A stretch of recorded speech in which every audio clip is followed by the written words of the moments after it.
Stop already, please. Now let's do this thing. Size of business. Stop already.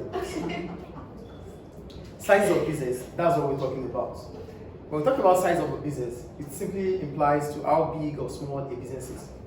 So it simply means we have some large businesses, we have small businesses, we have medium-sized businesses. For large businesses are businesses that employ over thousands of employees, more than, and they are cut across the world. So how are they able to exist, or how are they able to survive, and why do they want to continue to remain large? The first reason is because of economies of scale. And when we talk about economies of scale, we're talking about a cost advantage these large firms will have because they operate on a larger scale. So operating on a larger scale means that their unit cost of production would what? Reduce. That brings about a reduction in the average cost of production. So when they are able to do this, it allows them to sell at a reduced price because their cost is always reducing. So that's one of the reasons why large firms do exist. They are existing, they want to continue to be large because they will be able to exploit economies of scale. Do we get economies of scale here? Do we get economies of scale? Yes. The second reason, barriers to entry. When we talk about barriers to entry, it means the inability of new firms coming to the industry. So new firms are not allowed, they are not able to get access to the industry. So because they are small, large firms do not want them to come into the industry because when the small firms come into the industry, they start sharing the markets. But large firms do not want that. They want to continue to dominate. So large firms do not want new firms or establish. Yes? I said large firms don't want the small and new firms. They don't want them so that they can continue to dominate. Their dominance means their operation will continue to increase and they will continue to exploit the economies of scale. So now the smaller firms, which is part of the size of a business. Was it? Is it okay, please, or not? Are you guys getting it or not? Now, for the small businesses. We're talking about time here now. For the small businesses. So for small businesses, why do they exist? Small businesses exist opposite the large businesses. The first reason why small businesses will exist or survive is when I told you the time. I'm here, I wouldn't like that. For small businesses, one of the reasons why they survive is because large businesses start witnessing these economies of scale. That is where we come up with. That's where we come up with this. For these economies of scale,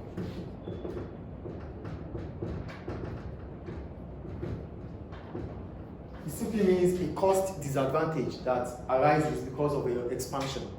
When you are expanding, it is expected of your firm to start witnessing reduction in the average cost. But if the firm starts witnessing a rise in the cost of production, it means these economies of scale. One of the reasons why we have these economies of scale is that this is a U-shape for average cost of production. These are our AC curve. So, any point around here is economies of scale. Economies of scale. Here, down here, is our optimum level. As soon as firms start producing, this is the output, As soon as firms start producing above the optimum level, the cost starts increasing. That is what we call the economies of scale. Do we understand the economies of scale here? Yes. Do we understand the economies of scale, please? Yes. So for these economies of scale, as soon as this happens to large firms, their average cost of production starts increasing. They won't be able to manage as they used to manage. Small firms will take over. Because small firms are able to manage themselves during those times. So the inability or the inaccuracies of large firms, their own mistakes, allows smaller firms to exist. That's the first reason. Is it clear? Yes. Is it clear, guys? Yes. The second reason. Barriers to entry may be low. The cost of setting up in an industry such as the food retail industry may be small. Products may be simple to produce or sell. Finance to set up in the industry may be readily available. The product sold may be relatively homogeneous. It may be easy for a small firm to produce a new product and establish itself in the market. Another way in which a small firm will be able to establish itself in the market is based on the financial capability. So if Small firms do not need to find huge amount of money to establish. That means they can also survive. Get the point here. The point is about the financial capability of, better stop that already. It's about the financial capability of smaller firms. So if in the industry we don't need large amount of money to start it up, it means any small business can set up. So that means a small firm will be able to exist even when the large firm is still there. Because the amount of money needed or the amount of finance needed to start up in that industry is minimal. Do you get the second point here? The first way in which a small business will exist or survive is diseconomies of scale, which has happened or which large firms are witnessing. The second point is about the financial strength. We don't need to find more finance, we don't need large amount of money to establish, anybody can establish. That means the barriers to entry is minimal, is less. Do we get it? Do we get it, please? So the third one, small firms can be monopolists. A monopolist offer a product or sales which is available from no other company. Many small firms survive because they offer local, flexible, and personal services. So the third reason why a small firm will exist is because a small firm might be a monopoly. And what's a monopoly? It's the only one selling such products or such service, rendering such service in that industry.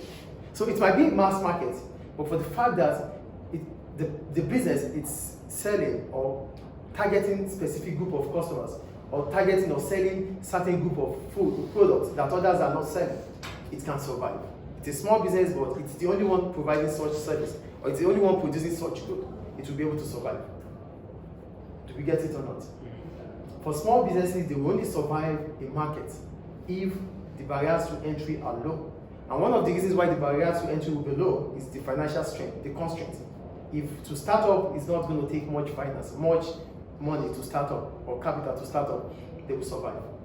The second one is diseconomies of scale of businesses, of the large firms. If the large firms start witnessing diseconomies of scale due to production of true output, more than optimum level, that's one of the reasons. There are other reasons why a firm could witness diseconomies of scale. It could be a communication problem.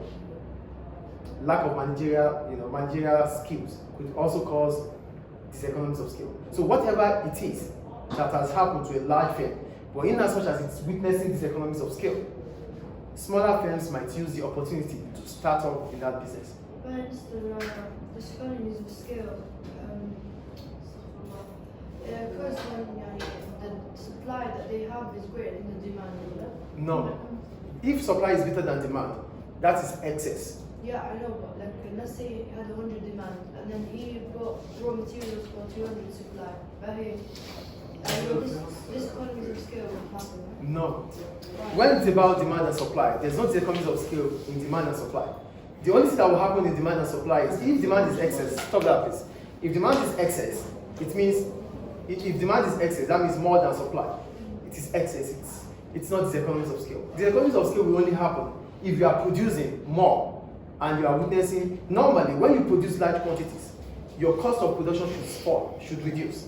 Why? Because there's discount. Why? Because you are able to, because you have large amount of money with you, you are able to.